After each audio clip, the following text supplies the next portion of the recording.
नमस्कार। क्या भाजपा में सिर्फ टब्बल है हिमाचल में? क्या कांग्रेस सरकार रिपीट करने के लिए भाजपा को ही सहारा बना रही है?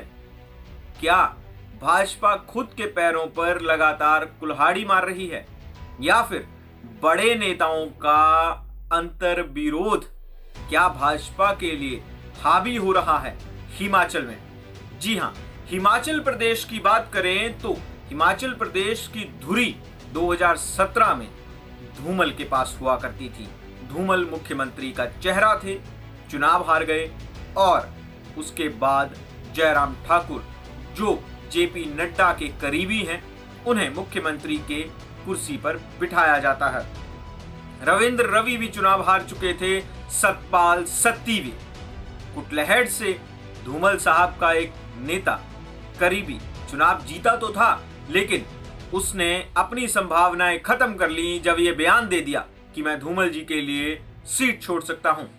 लेकिन आज हम जिस पर बात करने वाले हैं वो बात है, क्या भाजपा में अंदर खाते आग लगी हुई है? क्या उस आग को भाजपा देखकर अनदेखा कर रही है या फिर भाजपा चाहती है कि उस आग में वो विरोधी खुद ब खुद भस्म हो जाएं? लेकिन क्या वो विरोधी इतने हल्के हैं कि वो उस आग में खुद भस्म हो सकते हैं? जी हां, मैं आज बात कर रहा हूं धूमल की और धूमल के करीबियों की। वहीं जगत प्रकाश नड्डा जो पहले धूमल की ही कैबिनेट में मंत्री रहे, फिर धूमल की जैसे जैसे ढलान हुई वैसे वैसे जगत प्रकाश नड्डा भाजपा के राष्ट्रीय अध्यक्ष के पद तक पहुंच गए। कहा तो यहां तक जाता है कि नरेंद्र मोदी के करीबी रहे धूमल। जब नड्डा के करीबी हुए नरेंद्र मोदी तो नड्डा की बुलंदियां बढ़ना तय था। अब हम आते हैं हिमाचल की ओर। हिमाचल में धूमल और शांता के बीच भी पूर्व में ये द्वंद्व रहता ही था। ज्यादा टिकटें किसके समर्थकों को मिलेंगी, ये द्वंद्व चलता ही था। धूमल के समर्थकों को हटा पाना इतना आसान नहीं होता था, क्योंकि मंडी और बिलासपुर को छोड़कर अन्य जिलों की बात करें तो वहां पर धूमल समर्थकों का प्रतिनिधित्व ज्यादा था। बात करें विक्रम ठाकुर की, जो आज हो सकता है कि जयराम ठाकुर के प्रतिद्वंदी या करीबी हों, लेकिन कभी वो धूमल के ही शागिर्द थे।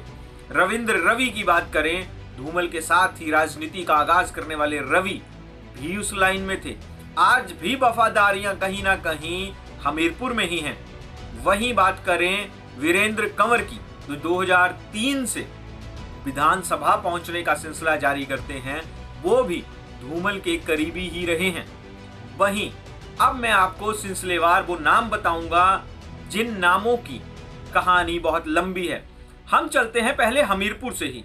सुजानपुर धूमल जी का खुद का गढ़, उसके बाद हमीरपुर धूमल जी की सदर सीट, उसके बाद बात करें बड़सर धूमल जी के करीबी बलदेव शर्मा, उसके बाद थोड़ा आगे बढ़े कुटलैहड़ धूमल जी के खासम खास वीरेंद्र कंवर, उसके बाद थोड़ा और आगे बढ़े सदर सतपाल सत्ती, एकल चलो का रात, उसके बाद आप चले जाओ सीधा ही थोड़ा सा गगरेट, वहां पर राजेश ठाकुर।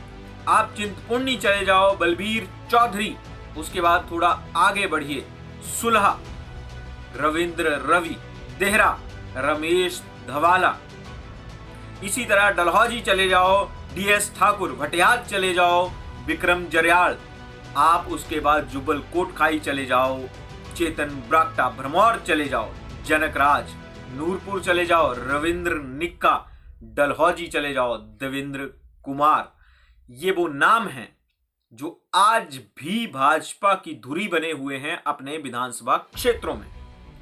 ऐसे में यदि ये सिर्फ टब्बल बढ़ती है, जो लगातार बढ़ती हुई दिख रही है, ये सिर्फ टब्बल शुरू कहां से हुई वो आपको पता है। वो राज्यसभा चुनाव जिससे भाजपा के अंदर वो फूट उजागर हो गई।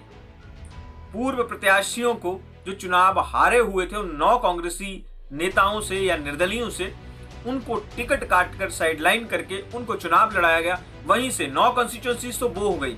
उसके बाद धवाला ने अपना राग सीधा सीधा लापना शुरू कर दिया। अब हम चलते हैं आज के सिनेरियो में। आज का सिनेरियो ये है कि अनुराग ठाकुर केंद्र की राजनीति में व्यस्त हैं। अनुराग ठाकुर चाहते तो हैं प्रदेश की राजनीति, वो प्रदेश के विभिन्न कार्यक्रमों में दिखते भी हैं, लेकिन वो साफ साफ किसी तरह की कोई बात नहीं कहते हैं। पूर्व केंद्र सरकार में मंत्री भी थे, लेकिन इस केंद्र सरकार में उन्हें पदोन्नति मिलने के बजाय, उनके पद में वृद्धि होने के बजाय नीचे की ओर, गिरावट की ओर आ गए। अनुराग ठाकुर के करीबी इस समय जद्दोजहद में हैं, क्योंकि लगातार जहां जयराम की बल्ले बल्ले हो रही है, वहीं सुजानपुर जो समीरपुर से ऑपरेट होता है, वो कहीं ना कहीं ये जरूर देख रहा है कि उनके करीबियों के साथ हो क्या रहा है। क्या ये लोग चुनाव हराने और जिताने में सामर्थ्य रखते हैं? विधानसभा के अंदर की बात करें तो जब मुख्यमंत्री ने कहा था कि विधानसभा में वो मेरा समर्थन करते हैं और लोकसभा में अनुराग जी का, ये कैसी राजनीति हो सकती है? ये कैसी विचारधारा हो सकती है कि एक समय कांग्रेस को वोट किया जाए और एक समय भाजपा को? वहीं बात करें खुद के सांसदीय क्षेत्र में, अनुराग ठाकुर के लिए अब समस्याएं उत्पन्न हो गई हैं। जगत प्रकाश नड्डा के करीबी लगातार उनके सांसदीय क्षेत्र में भर गए हैं। बिलासपुर जगत प्रकाश नड्डा का खुद का गृह क्षेत्र, हमीरपुर जो सुजानपुर, बड़सर, हमीरपुर, कुटलहड़, गगरेट, चिंतपूर्णी, सदर, हरोली, ये जो सीटें हैं, ये कहीं ना कहीं अनुराग के लिए, अब खुद के लिए भी समस्याएं होंगी। लेकिन ये सार्वजनिक तौर पर भाजपा इसे स्वीकार नहीं करेगी, लेकिन अगर वरिष्ठ पत्रकारों की माने या फिर पूर्व में बड़े राजनीतिक स्तर पर काम करने वाले कार्यकर्ताओं की माने, तो इस समय सिर्फ टब्बल चरम पर है। दूसरी तरफ कांग्रेस सरकार भी बैसाखियों पर ही चल रही है एक तरह से, क्योंकि उनके रिपोर्ट कार्ड को लेकर लोग उतने खुश नहीं दिख रहे हैं। लेकिन यदि भाजपा में इस तरह की सिर्फ टब्बल रही तो सुखविंदर सिंह सुक्खू, जिनकी धुरी यही वो सीटें हैं जहां से ये सीएम की कुर्सी तक पहुंचे हैं। बात करें अगर मुख्यमंत्री दोबारा रिपीट हो जाते हैं सुखविंदर सिंह सुक्खू, तो उसकी वजह भाजपा ही होगी। कांग्रेस कभी भी अपनी रिपीट की वजह नहीं बन पाएगी, भाजपा ही उस रिपीट की वजह बनेगी। क्यों?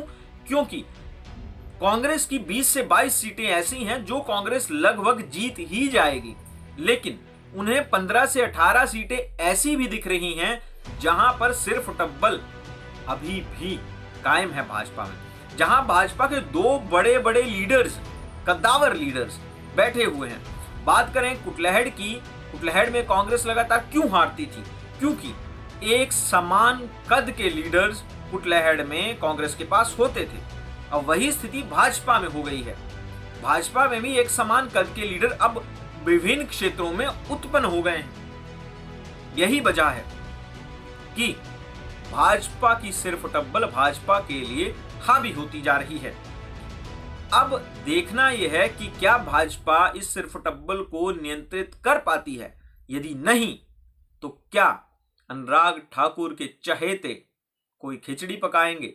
भाजपा की खिचड़ी में आपको ये मानना पड़ेगा कि जो दाल है, जो पकी हुई दाल है, पूर्व में पकी है जो राजनीति में, उस दाल का अलग अलग दिखना कहीं ना कहीं भाजपा के लिए हानिकारक होता जा रहा है।